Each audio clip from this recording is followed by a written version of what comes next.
You know what time it is. You know what time it is. How firm thy friendship. Oh, you know what time it is. Raw with them boys of the fall. You know what time it is. On the ground with a nose for the ball. You know what time it is. Blood, sweat, and them tears for this game. Leaving it all out on the field with no fear for you lames. Buckeyes by a billion. We in the building with over 100,000. We represent from the uttermost to the public housing. If we don't play, all wide receivers got your secondary shook, so they cook them like Bobby Flay. Hey, stay out of my way and trust me, cause I know it's OH. Somebody please give this brother an IO. Come on. What up, Buckeye Nation? Welcome to the Buckeye Boys, where we talk about college football with real fans. I'm Devin. That's Funky. We're excited to be here, man. Got a good show planned for you guys. But first off, Funky, how's your day, dude? It's going great, Devin. I'm back at the college town area, and it's beautiful weather. It woke up in that feeling like a national champion, and yeah, I'm excited to be here with you. I haven't been on a show in a bit, so yeah, I cannot wait. I've been itching to talk about what's been happening around this college football world, and yeah, but thanks everyone for showing up. I appreciate y'all. I know Devin does, and I cannot wait to talk about what we have to talk about. Yeah, for sure. Just a couple housekeeping things real fast. Of course, hit that like button. Subscribe if you haven't already. Go over to the Buckeye Boys channel. Subscribe if you haven't subscribed there. And share this link anywhere you can. We're going to get into some discussions today where a couple fans, you might need to put your seatbelts on, man, and get ready, because I know me, I've sat back, held a lot of stuff in. I'm probably going to let a lot of things out tonight on the show in regards to the subject that we're talking about. But final thing, man, this will be a normal show. This is me and Funky talked about a show every Sunday at 7, where he'll kind of take the lead, kind of make it his show here. So I kind of wanted to let people know that's the plan moving forward. So right, Funky, I didn't miss anything there. With still plan on every day at Sunday, correct? Or at Correct. 7, every Sunday at 7 p.m. or 6 p.m. Eastern time, and yeah, it will be exclusively on Buckeye Scoop, right, Devin? Yep. Exclusively on Buckeye Scoop, and yeah, we cannot wait to have y'all. And usually the main show will go after us, but not tonight. Today, this will be the only show. But yeah, because Nevada's traveling, I believe, so that's why they had to reschedule it a little bit. But so we will be the only show for today. But yeah, I'm excited to be here and talk with y'all about the new stuff that's been happening for the last 7 days. Yeah. No, I just wanted to let people know that, because everybody wants to know specifics, and me and Mello are the Buckeye Boys, and you and Nevada and B. Moses are Scoop, but it's like we're all one anyway. So I just want to say that to kind of differentiate who's going at what time and what. So let's get rolling with it, man. Obviously, dude, there's been some serious surprises on the recruiting trail. Syracuse just stuffed scum in the locker for a 5-star wide receiver. There's some other movements going on that are pretty crazy, but one in particular that gave us a lot of details into their recruitment this time was Felix Ojo, the 5-star safety that had a Final Four of Ohio State, Texas, and 2 other teams I don't remember, but I'll tell you who wasn't in that Final Four. The team that he committed to was not. And Funky, I know you got a lot to say. You got a lot of details, and it kind of gives us a little bit, I think, into the future of how college football might be shaping out, at least this recruiting class for sure. But Funky, dive into it, man. Tell us what you learned. Yeah, as we learned, the 5-star offensive tackle, Felix Ojo, committed to Texas Tech. And we've interviewed him a few times, or at least Devin has. I don't think I have, actually. And he was told us over and over again he was between Texas and Ohio State, Texas and Ohio State, Texas and Ohio State. And even to the last hours, he was down to, Texas and Ohio State. Probably Texas, more than likely. Then he ends up committing to Texas Tech. So we're sitting here wondering, what the heck happened? And there's only one answer, and that's money. Money, money, money. Nil, revenue sharing, all the above. And it first gets reported by his own agent, which is very strange and interesting and raises a bunch of character concerns that we haven't even really talked about besides for that. So he reports, he posted on his own story. His agent posted he gets paid 3 years for $5.1 million. That's a big deal for Felix Ojo. Oh, honestly, not surprisingly big. That's about what I thought he would get paid.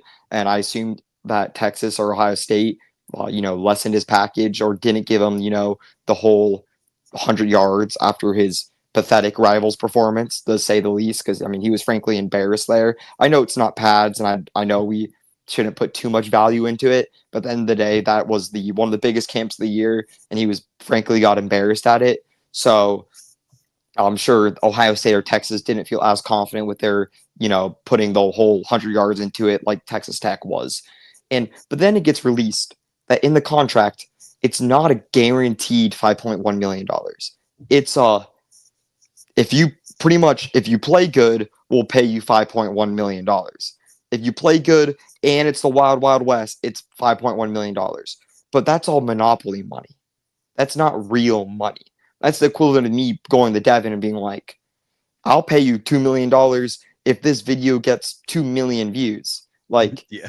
If it gets 2 million views, sure, Devin will get $2 million, but the odds of that happening are, we don't know if that's going to happen. I mean, the odds are it's not going to happen. So it's all play money that Texas Tech was playing with. But we knew the guaranteed money that he's guaranteed was what, $775,000, Devin? I believe that was the deal. Yep. And that's way more realistic. That's about the money that, Ohio State is offering a lot of these 5-star kids to play for them. So it's just very strange because they really underlined in there that he's only guaranteed $775,000 from Texas Tech, from that revenue sharing from Texas Tech. And that just not the same as, the $1.7 million that was first reported. So it really makes me wonder how many of these kids are signing contracts like this? How many kids have we lost? How many kids in that USC class are signing contracts that are monopoly money? Because all that money, like, I don't care about the extra $2.9 million he's supposedly going to earn. To me, that seems like it's not going to happen. So that's why I really like where Ohio State's at, because all the deals that were getting reported that Ohio State is making is just off revenue sharing. So that's why we're not hearing any of this monopoly money BS coming from Ohio State, because all the money that we're giving you is legit. It's, hey, your 5-star kid will give you a 3-year, $1.5 million deal that we could renegotiate if you're, playing really, really well. But you're guaranteed 3 years, $1.5 million. That's the deals. That's a typical deal that we're hearing from, the very highly recruited players from Ohio State. And we sit here and we're wondering, wait, why is Ohio State only offering $500K for this 5-star, but he's getting offered $1.2 million from USC? And the issue is because we're only hearing what Ohio State's offering in revenue sharing. We're only hearing the guaranteed money. We're not hearing the monopoly money that Ohio State could be throwing out.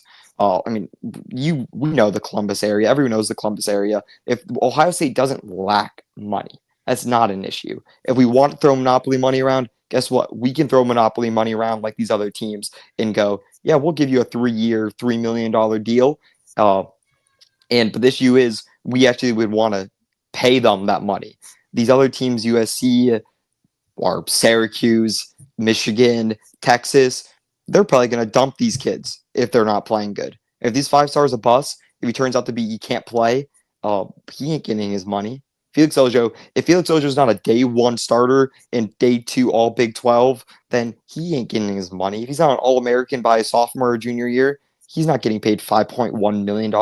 That's just not going to happen. That's just a promise. It's in Felix Ojo's probably betting on himself, and he's probably going, hey, I'm going to be a stud. So if they promise me if I'm a stud, I'll get $5.1 million, then I'm going to be a stud. And that's probably what he's thinking. But also, if he ends up being a stud, I bet you he's going to want more money than that, Devin.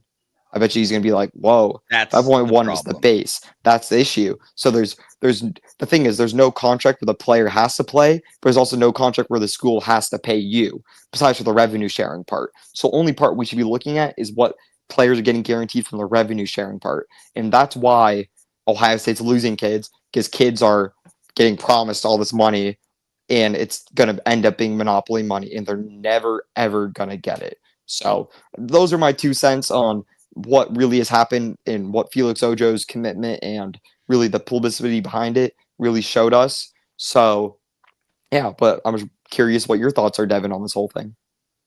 Yeah, so many. I mean, there are so many things right going on right now in college football and nil and the house settlement. And you have all these different shows and websites putting out their thoughts and ideas on what the house settlement is. And I hear several of them speaking, and they're leading people the wrong way, the wrong direction. They're just, I don't know where they're getting their information or what they're reading, but you have so many aspects to this. And you got the side of it to where, why is a player making this decision? You got the other side, well, why is the school making this decision? But, we heard from the Felix Ojo thing that how they work this contract. It's public information, $775 a year guaranteed. Well, that's what it rounds out to. So his freshman year, I forget what it was like, guaranteed 500, then it goes up to a guaranteed 750, then it goes up to a guaranteed 1.25 million. Like, that's how the guaranteed money was laid out in this contract. And I love how you said it, because, a lot of people,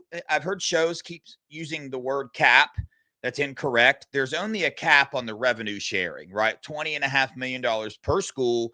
Each school can decide what they allot to football. So Ohio State, 16 million, 14.5, whatever it is, they have to allot that entire amount to every player on the team, the J.J. Smiths, the Caleb Downs, and all that. So the offers Ohio State is making to these recruits right now is, like you said, Funky, that guaranteed money from the revenue sharing.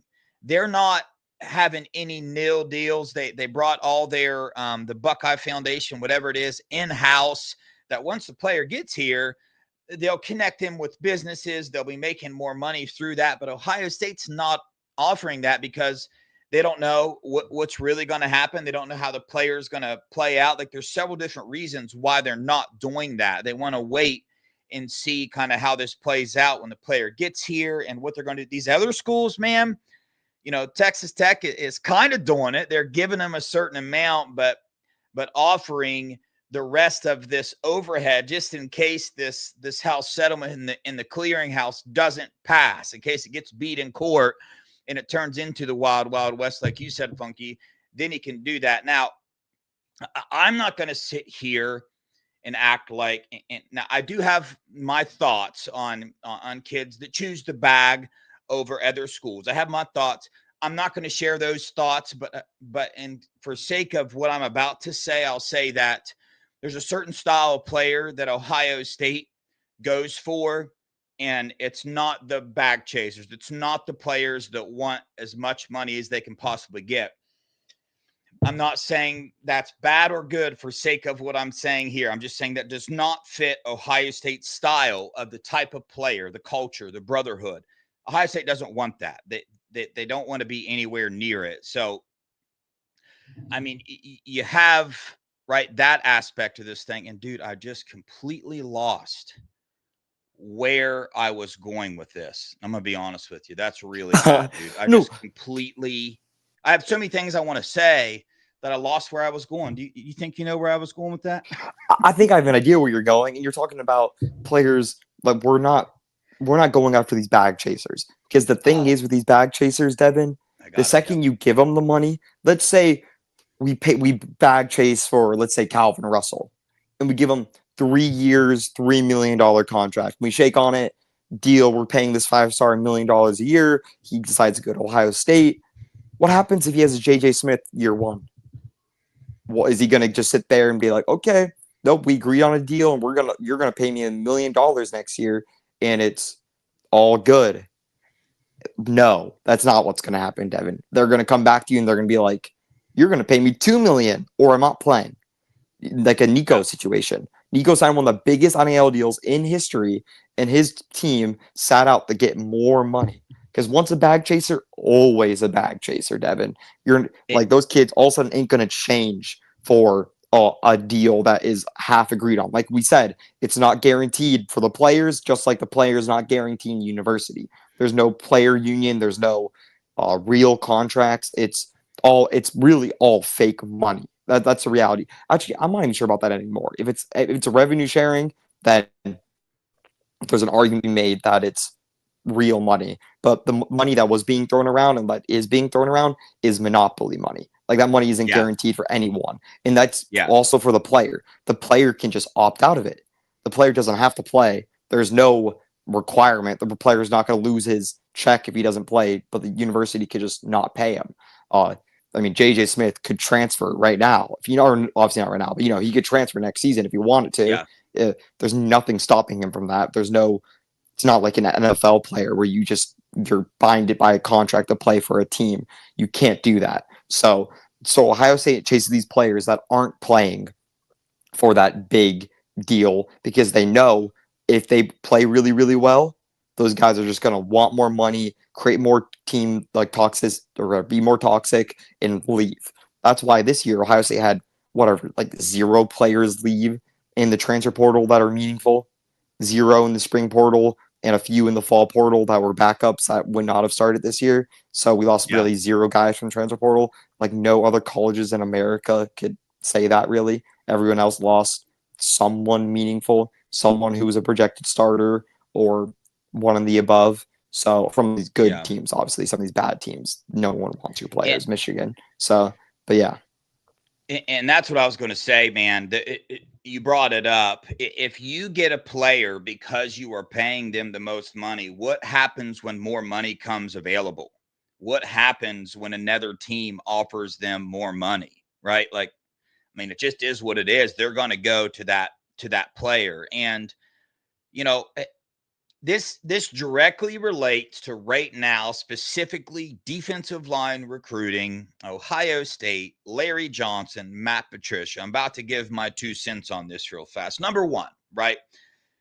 I don't know what's going on with all the LJ hate. I've said numerous times that I kind of get it. I can see, there might be some areas, right, where LJ can do better at.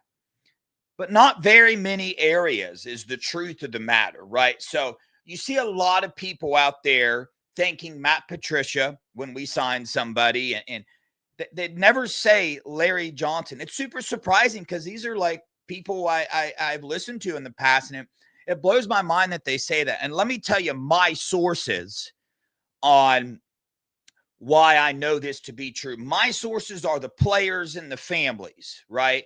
So I talked to these guys. I asked them that question straight up, point blank. Who do you have the strongest relationship with that led you to signing with Ohio State? Every defensive lineman that I talked to, their answer has been Larry Johnson. So for people that like to say, Matt Patricia, I don't know who your sources are. I would argue that mine are a little better because I'm talking to the players and the families personally. So that dynamic there has always thrown me off because I just straight up know the truth. And if you guys watch my show, I normally don't talk like this, but I'm a little bit fired up about this right now. And then you got the people, number 2, that say, well, nil's not an excuse. Brian Hartline and who's our safety coach? Our safety coach are signing all these big time players with less nil money, right? And I was like, yeah, that's true. But Larry Johnson's doing the same thing. You don't think Kari Wilder, by the way, he's been to 2 camps and won the MVP of both those camps, just to remind people. So he is that dude. He is that caliber player of the Carter Lowe's, all these other defensive ends that everybody's so upset that we're missing. That's Kari Wilder for you. And you're going to find out, too, that that's who that is. Larry Johnson won that recruitment with relationships, and he's a big-time player. Another one, Damari Simeon. You don't think he had more offers? He's ranked the number 65 player overall on On3. Now, there's a big discrepancy there, but when I go watch his film, I tend to lean more towards the 65 overall nationally. I think he's a big-time player. Larry Johnson won that recruitment right there. So, and even last year, you go to some of those, the Zion Grady's, the Epi Sentinellis, those players, like LJ won those, and we just forget about those, right? The truth of the matter is that a lot of these players, they just don't fit, right, what Ohio State wants in their room. And I just keep saying it. And it's okay if sorry, Devin. Sorry to cut you. You said Kahari Wilder is ranked the 65th ranked player in the No, nation? Damari Simeon is defensive tackle. He's ranked Oh, the Damari 65th player in the Simeon. nation. Oh my God, Yeah. I was about to say, like Kahari, I was like, oh my, I knew he played well, but I was like, I did not see you got a bump like that. But okay, never mind. Keep going. Sorry. Yeah. My apologies. Yeah. But my point is, Funky, is that I think if you watch film and you look at Kari Wilder, you will watch what he did at the Rivals camp. I mean, he's on that level, and that's what I think, and that's what Ohio State thinks of him as well. So Larry Johnson deserves credit for that, but because we get caught up looking at the rankings, right, we don't think that's a very big win for Larry Johnson. And let me say this: if you are on the other side, if you are a fan that's on the other side, LJ needs to retire, needs to leave really bad, whatever. That's fine. You're allowed to have your opinion. I'm not mad at you. I just hope that you are forming that opinion based off real facts, not based off of people that are making stuff up on message boards and other shows and different things like that. That's what gets to me a little bit. I just don't think that's fair to do to Larry, to form an opinion because of some not true information you're gathering from other places. And we both root for Ohio State. We both want Ohio State to win. So I ain't got a problem with you if that's what you think. That's cool. I got friends that think that. I talked to him on the phone. They're like, Larry needs to go. And it's fine. If you think that, I'm just giving you my side, and I'm also giving you the facts, right, of what we're dealing with right now. So, man, it's the wild, wild west out there. We see with the Ojo thing that there's so many variations that are going into these contracts with money right now. I mean, we have 4 schools. I mean, Sacramento State, Houston, Texas Tech, and who else all have 5-star recruits on their roster right now. So it is absolutely wild with, what's going on in college football. But so to wrap that up a little bit, if you think Larry Johnson's doing a bad job, I encourage you to do research on your own and judge based off of that, whether you think he's doing a bad job recruiting or not. Because all I care about is whether we're getting the players and contending for a national title. And I believe with the defensive line class that he signed last year and this year, there's a combination in that group that will 100% compete for the national title when these dudes get on the field. That's my opinion. That's all I care about. I don't care about anything else. Compete for a national title, recruit however you want. If you're doing that, then you get an A+ in my book. Yeah. I mean, to add on top of that, I mean, let's just put this baseline. Damari Simeon and Kahari Wilder are top 100 players in the nation. They're top 10 defensive linemen, and they're top 100 players in the nation. That's really no doubt, especially Kahari Wilder. I mean, he's arguably, I mean, I'm not, this is not biased. This is from someone who said it before his Rivals camp and after the Rivals camp. He's arguably the best defensive lineman in the nation. He's arguably, I mean, there's no, let's just say this. The people ranking him, you can't believe a word they say. I guarantee you they haven't watched him play at all. I can guarantee you they haven't watched him play. These Rivals kids, they don't care about Sarah in California. They just don't. That's just the reality. Those kids have been underrated for years and years, and they'll continue to be underrated because they don't have whatever. They don't go to their camps all the time. But the one camp he did go to, he won the player of the camp. He was the player of the camp. So ranking high school recruits is hard enough, and especially from kids from California, like that sense. Because in reality, the recruiting rankings from Arizona, California, Nevada, Utah, North Dakota, South Dakota are all flawed. They're not very good. That's just the facts. And we are not paying him this much. That's a reality. So Larry Johnson won these recruitments based off Larry Johnson. He didn't win these recruitments with a bag or, a ton of money and all these promises, all this monopoly stuff. No, he won it purely off Larry Johnson. And Larry Johnson also won the recruitment to Carter Meadows and Luke Waffles. People don't really want to say that out loud, but that's the truth. That is the truth. Luke Waffles and Carter Meadows would be Buckeyes in 2018. If we fast forward to our 2020, 2021, 2018, they're Buckeyes. Those guys are Buckeyes. Does it suck to say? Sure. But are we doing this the right way and we're going with this the right approach to get, build a national championship team? 100%. Well, one of my best friends from the Scoop board texted me while the Larry Johnson heat was the hottest, and he was like, what's your opinion on the Larry Johnson thing? Do you think he should be fired? And I go, I'll ask for Larry Johnson to be fired the second Ohio State has a defensive line out there that sucks. The second that we roll out there with 4 guys that can't play and we're a middle of the pack Big Ten team on the defensive line and we're not in that, top 5 category in the Big Ten and top, 10 to 15 in the nation. Like, that's my bottom line. If we start falling out of the top 15 nationally and top 5 in the Big Ten, then that's when we really should start heating up the press, just like we should any position coach, but especially defensive line. So, and we have, in my entire lifetime, Larry Johnson has not had a defensive line that's outside of the top 15 nationally or top 5 in the Big Ten, no matter where he was at.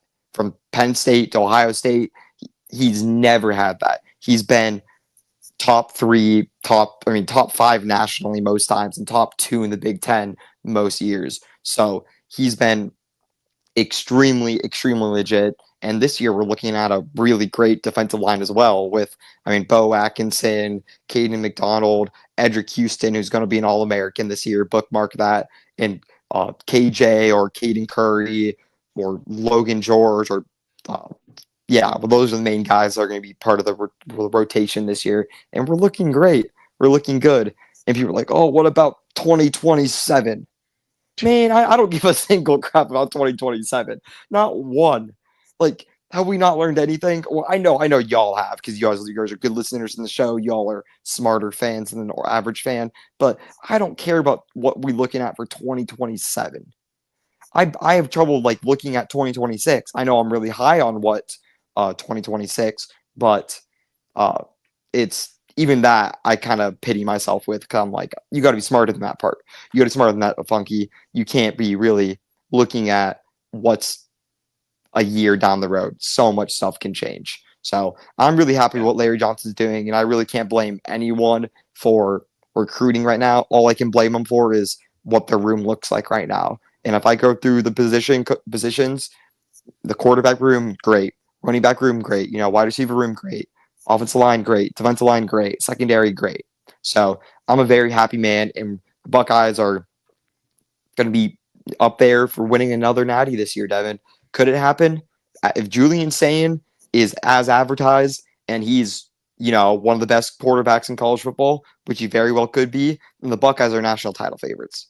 If he's just good, then okay, then we're top 3, top 4. It'll be rough. If he's bad, we'll be a top 10 team, But if he's as advertised, if he's the Elite 11 winner that we think he is, then man, we're the favorites.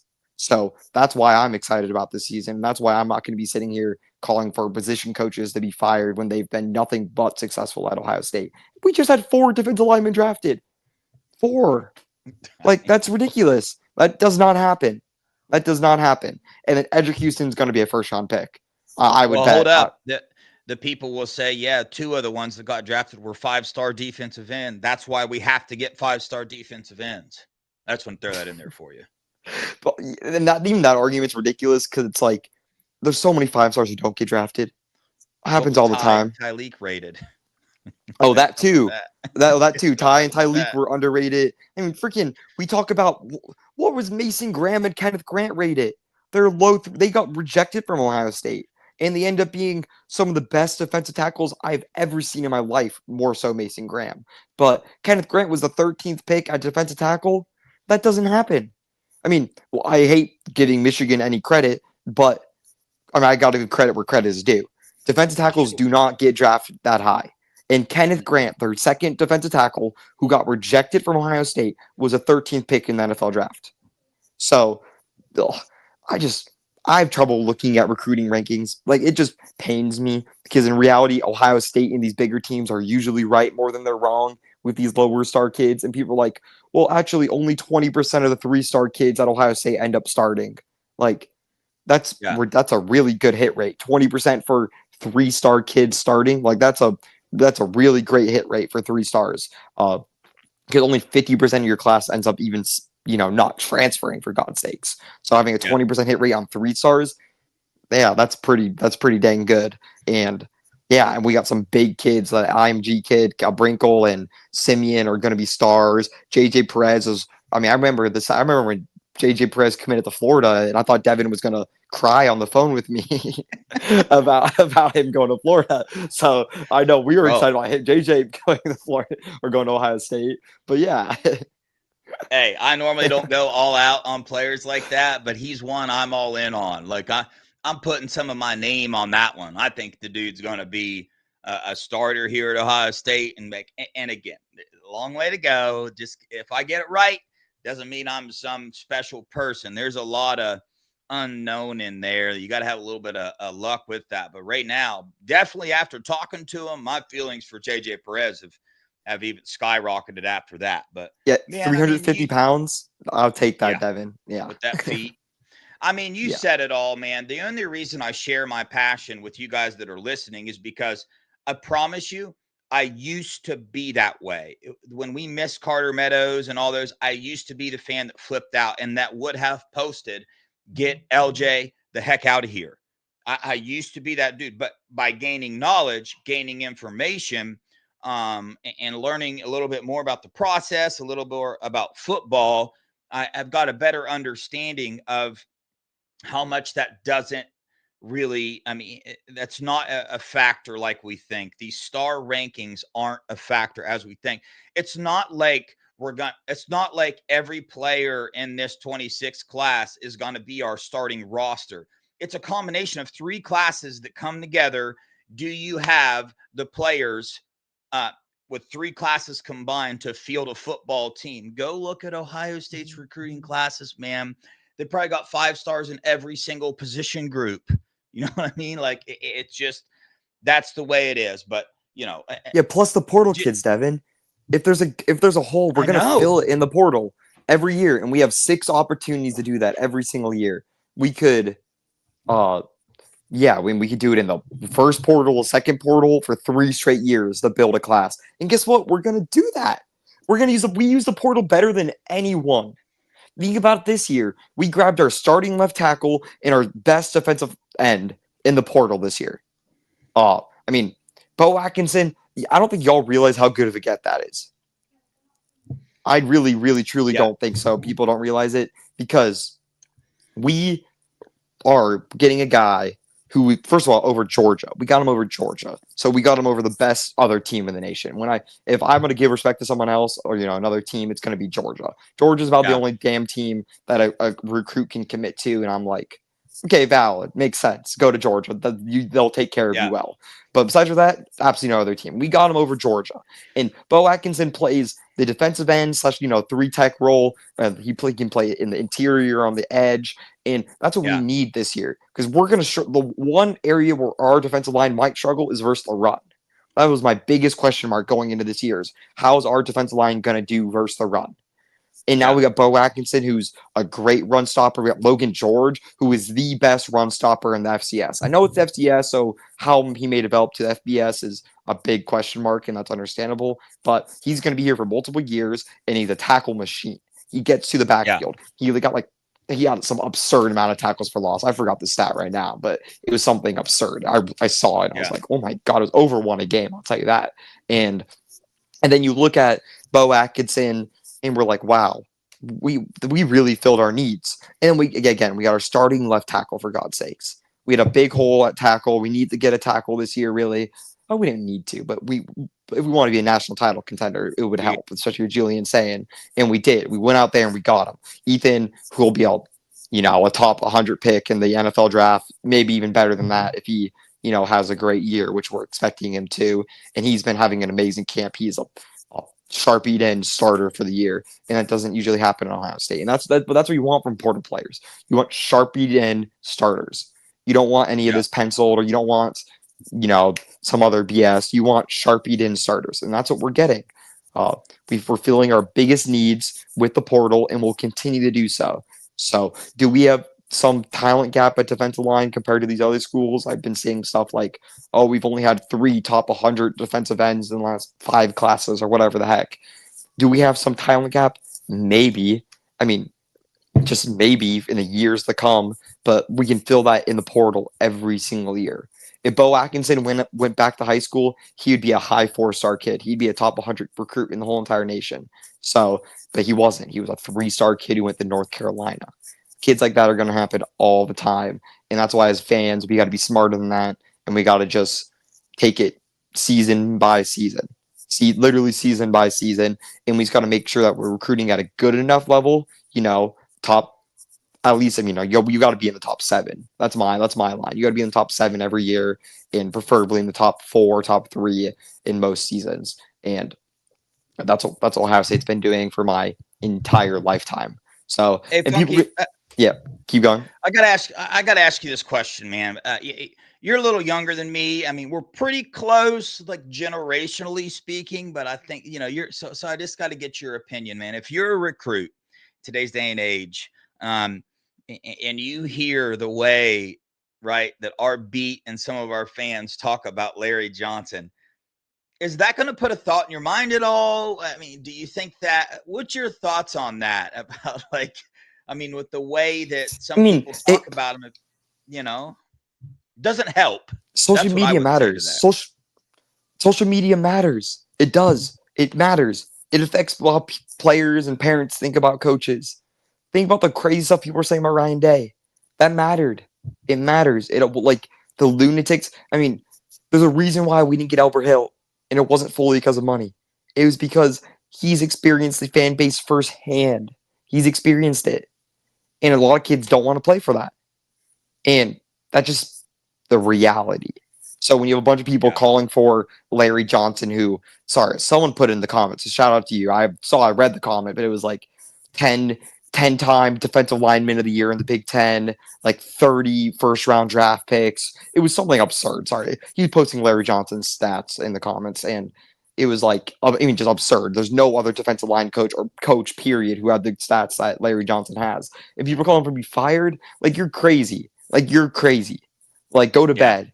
You're telling Larry Johnson to go to sleep, bro. You should go to sleep. Go, take some NyQuil. Like, oh my God. You brought this up earlier, man, and people brush by this so often, but Larry Johnson won the Luke Waffle, what do you call it? He won that recruitment. He did. He committed to the Buckeyes. He silently committed to the Buckeyes for less money to begin with, right? So we won that recruitment, and then that stupid money came in. So does he not get credit there? So in that case right there, 100% that was on nil. So it's not an excuse, right? But to kind of, 85% of the NFL draft consists of 3 and 4 stars, just to let people know. Now, just based off of the numbers, I mean, there's only 32 5-stars per class. So that's the way it has to go out. But I think the 5-star hit rate is 58% of 5-stars actually live up to that on their draft, I believe is what the number is. So, a lot of people put too much weight into that. And like you said earlier, Funky, the only thing I'm concerned with, right, is winning on the football field. And we're able to do that. So if that stops happening, if we go out this year and field a defensive line that is clearly the reason why we didn't even make the playoffs, then I'm going to have some issues and I'm going to talk about it. But, we can beat that till we're blue in the face. Some people's minds, they just aren't going to be changed. I would love to hear like the real reasoning that's behind all this LJ hate. And I get the emotions that arise right when that happens. I just think that the information that's being spread around isn't true. And then people are using that not true information, that false information, to form an opinion on Larry Johnson. That's what I'm not a big fan of. So I try to get on here and give you guys the information that I know to be true, like for a fact. So we can base it off of that information. There's always got to be a whipping boy, Devin. Mm-hmm. There's always got to be that coach that people hate. It was. I mean, think about this last year, Devin. I'm not sure if we did a show together. No, I don't think we did. But me and B Moses were talking about the Justin Fry hate, and we're like, what are you guys talking about? This is the best offensive line that we might have ever had. And let's look back on it. I know it's easy to say in 20 or, what do they say? Easy to say now that we were right on that. But you could go back to the shows when we were really high on this offensive line. And let's look at what we had on the offensive line, Devin. We had a first-round pick at left tackle, first-round pick at left guard. Wait, did Donovan Jackson was left guard, right? Or was he right guard? No, he was left guard. He was left Yep. guard. That's what I thought. Yep. First-round pick at left tackle, first-round pick at left guard, and Remington Award winner at center. And then we had a national champion starter at right guard, a national champion starter at right tackle, a national champion starter at backup center, a national champion starter at backup left guard. So that is absurd. That is literally absurd. That doesn't happen. You can't find that anywhere else in the nation, Devin. You cannot find that. And people are calling for Justin Fry's job, and then he double birded everyone as he moonwalked to the NFL. You know, like he's a legit coach. Oh, I know you are. Yeah. He shoved me in a locker. Justin Fry straight shoved me in a locker, bro. Made me look stupid. Yeah, and his recruiting wasn't all that. But that just shows that it doesn't, like, recruiting nowadays, it's not that meaningful. It's a part of the game, and you got to be good at it, but it's not the whole thing. It's not the whole, you rather be good in the portal and recruiting than just good at the portal or just good at recruiting. And that's what some teams aren't good at. I mean, you look at Michigan. Michigan's portal class was horrible. Genuinely horrible. They got nobody. I'm saying right now, the guys, they got nobody.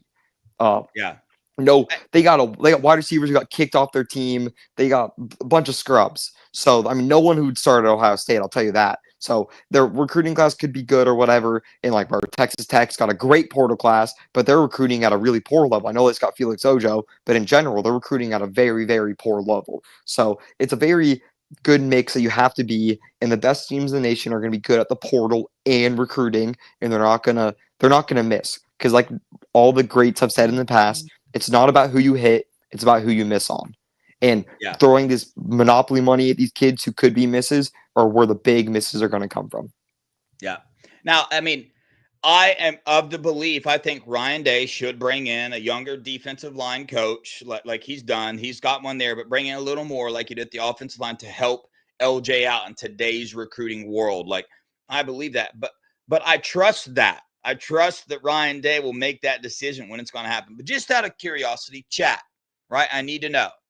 Do you think right now at this point in time, do you think Ryan Day should pick up the phone and call Larry Johnson and tell him, hey, buddy, you're fired. We need you off the team. You're not doing a good enough job recruiting? In the chats, yes or no? Put in the chat. Yes, you want Larry Johnson gone right now. No, you're cool with what Larry Johnson is doing, right? I'm curious as to, we got no way, no, nope, no. I was curious about that to see what people thought. Now, you know, you're never going to have a perfect coach, but let's wait and see the defensive line this year. But first and foremost, let's wait and see until the recruiting process is over for this class. And let's see who Larry Johnson has in the fold. If you're really big on rankings, let's see where some of these defensive linemen are ranked after they've played their senior season. Rankings change, and we will see where that does. But I'm pumped about this class. I'm pumped about the future that Ohio State has. I like everything they're doing. I've said before, in today's day and age, here's a fact for you. You cannot have all these 5 stars on your team and have the culture that Ohio State has, because in order for us to get all those 5 stars that the fan base wants, everybody that wants us to get, you would have to pay them the bag, right? And you would bring that bag culture into Ohio State, and that would disrupt the culture that they have. This is not me saying the bag chasers are bad kids, bad people, bad decision. This is me simply saying that does not fit the dynamic that Ohio State wants in their recruits. Therefore, they're not going to get them. You can't have the best of both worlds. You can't love the culture and be mad because we're not paying these guys the most money, right? You can say, dang, I hate this culture. We need to bring in some of these 5 stars and pay them that money. You can do that. But in my opinion, you can't be on both sides of it. I'll take where we're at right now. I mean, national freaking champs, man, got the number 6 class in the nation. And we got dudes that want to be here. 0 transfers in the spring transfer portal, I do believe. 0. Ohio State. Kids were third stringers were getting offered 4 or 5 times the amount that Ohio State is paying them. They stayed, right? That is worth a lot of money in itself right there, because boy, when you lose a regular season game, you lose to your rival, and then you got to go play the playoffs. Man, talent just ain't going to get you there, dude, because your freaking mentality, your confidence, all of it's going to be straight in the dirt without that brotherhood that is built from recruits that truly want to be here. Man, that title doesn't happen. The things that we saw on the field last year, they don't happen. And that was the best football I have personally ever seen played in my lifetime, that playoff. I just can't. I don't want that to change. I want to see that kind of football every year. And to have that kind of football, you got to have that culture, that brotherhood. And this isn't just some fanboy thing, man. This is known, bro. Players at top recruits in the nation at OT7, we're talking about Ohio State's locker room. Like I wasn't in the conversation. They didn't know me. They're in the back of the van talking about the Ohio State run, the brotherhood there, all that, and how awesome it is to see. So it's known. Some people just want that money. They need the money. They want the money, whatever it is. But that ain't for Ohio State. Funky, anything to add to that? Yeah, I mean, a final thing I can really just say on that is that you also got to remember, if this turns into the Wild Wild West, Ohio State can play that game, and they will play that game. They will. That's the thing I want to underline too. If this turns out to be the Wild Wild West, we will play the game. We're not going to just keep lowballing these recruits all this money. Are we going to pay them as much as these teams are playing them? Absolutely not. But instead of paying them 20% of what they're getting offered, will we pay them 50, 60, 70%, 80%? For sure. 100%. We'll play that game. So don't worry about that. But Ohio State's just, and that's why also our recruiting class is ranked 6 now. Will probably be a top 6 class this year, top whatever. I'm not really. But if it turns into a Wild Wild West, if we get into the fall and we realize we could, pay everyone on the team a lot more, then guess what we're gonna do? Pay everyone on the team a lot more, and we're gonna go in there and circle back around at these guys and be like, "Yo, we got a new package for you. Yo, we can get you more money." And that's going to make a lot of kids reconsider. So, yeah. And I just saw someone in the comments. Remember when Ohio State was soft and too religious? Yeah, exactly. People really said that. People on these other sites, other YouTube channels really said that. And it was disgusting at the time, and it's disgusting now. And they're just, now they won't even say it. They probably deleted their comments because they're just plain wrong on that. It's all about brotherhood. It's all about culture, especially in an NFL style season, Devin, where you're going to lose a game. You might even lose 2. For God's sakes, you might even lose 3 games. And guess what? You can still compete and win a national title. That is the new reality of college football. It's the NFL. We see wild card teams make runs all the times. Where the Packers did it, the New York Giants did it, a ton of teams do it. The Tampa Bay Buccaneers did it. Like, it happens all the time. And that's what you need to win championships. You don't need when's the last time undefeated NFL teams won an Natty or won the Super Bowl? It was the one and only time were the Miami Dolphins. There's a reason why no one's done it since. It's dang hard to do it. And that's how that college football is turning out to be, because it's going to be dang hard to win it all going undefeated.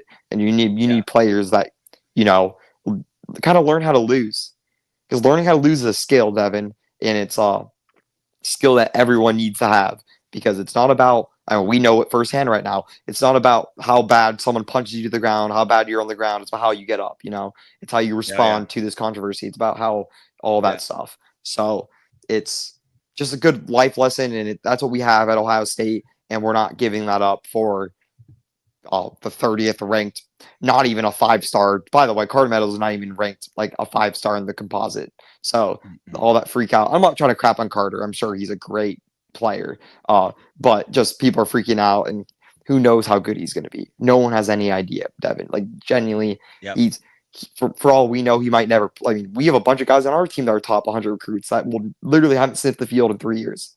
So, and that's just the facts. Yeah.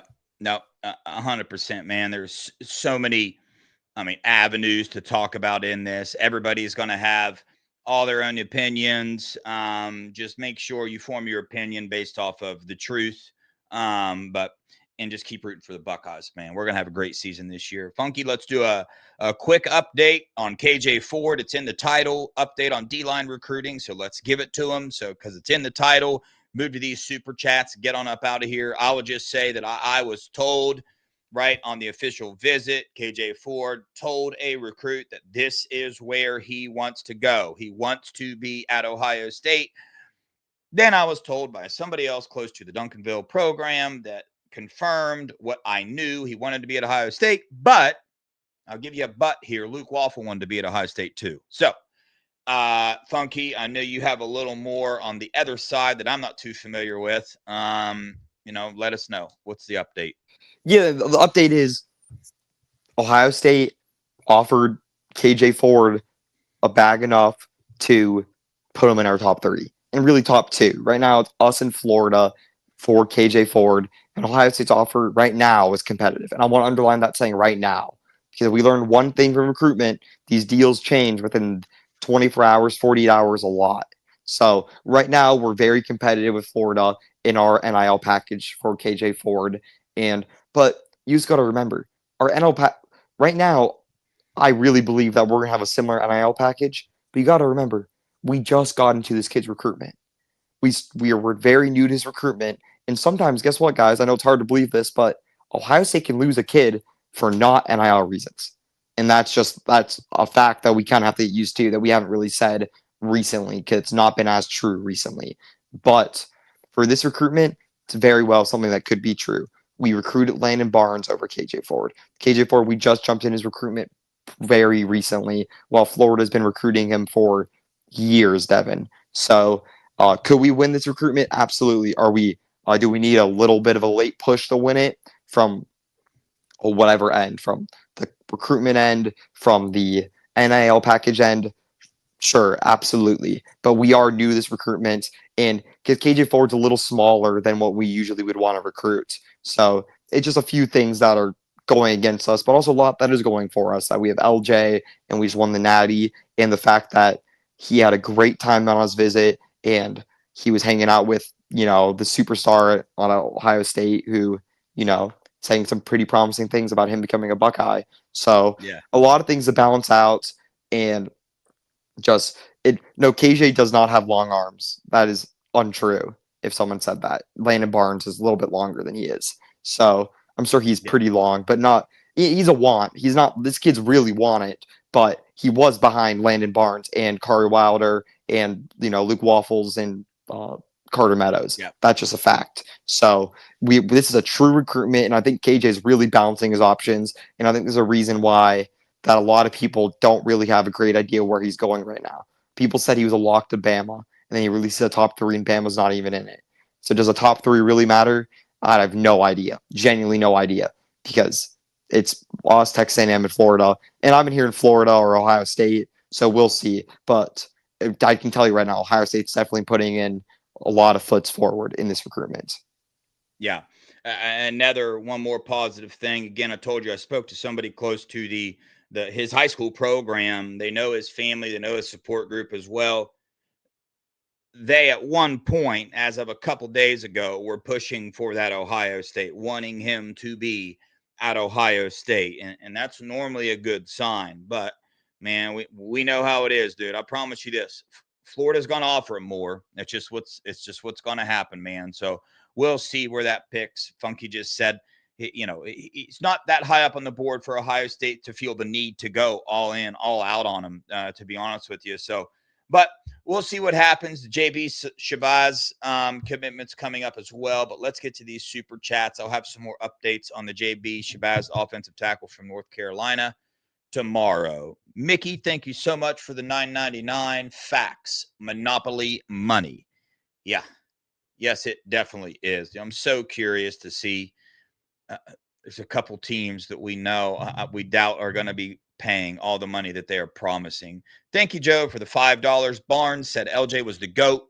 but said Randall Joyner worked with LJ, second best plus bag. Let's add Joyner and make LJ an analyst. I'll tell you this. LJ is telling recruits that even if he isn't the defensive line coach at Ohio State, that he will be a part of that staff for a very long time to come. That is the message that is being given to recruits right now. And I know that to be a fact. Anything to add to that, Funky? Let's just say the second LJ retires, Ohio State will pick and choose who we get at defensive line coach. So I'll leave it at that. So, yeah, could Joyner be the next defensive line coach at Ohio State? Very, very possible. So that's what I'll say. And he didn't go to freaking Ole Miss because of the defensive line coach. Let's get that straight right now.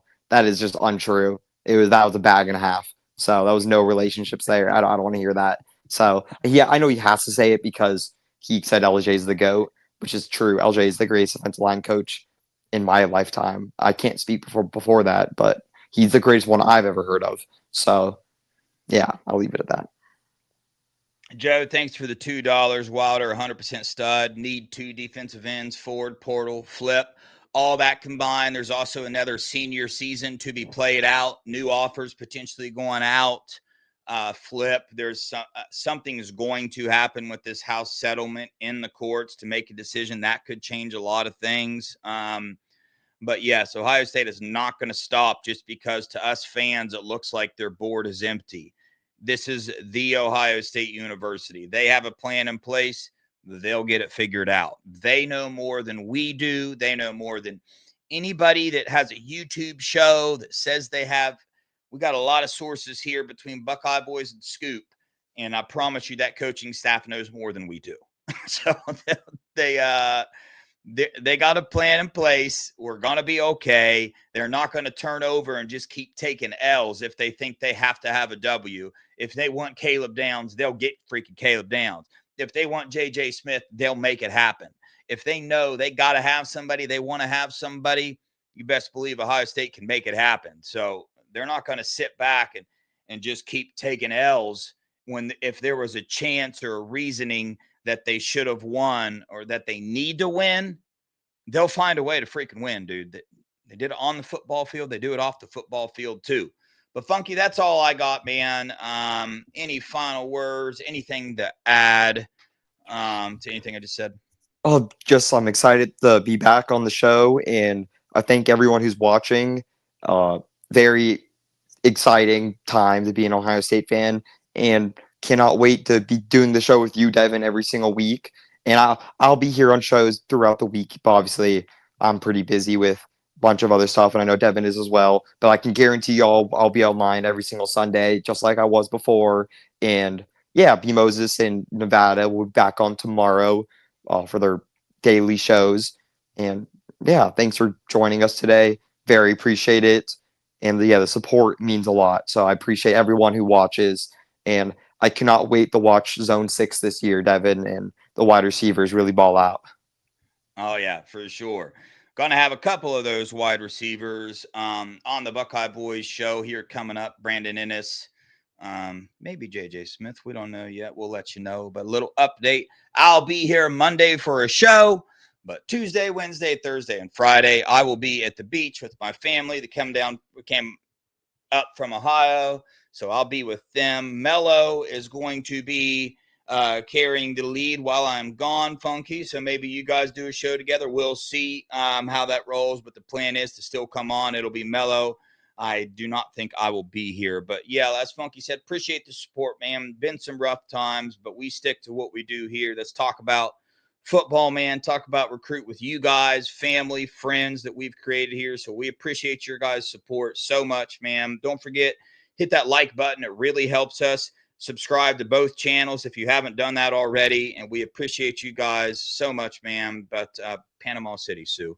But on that note, we appreciate you guys. We love you guys. Go Buckeyes. OH. Yo.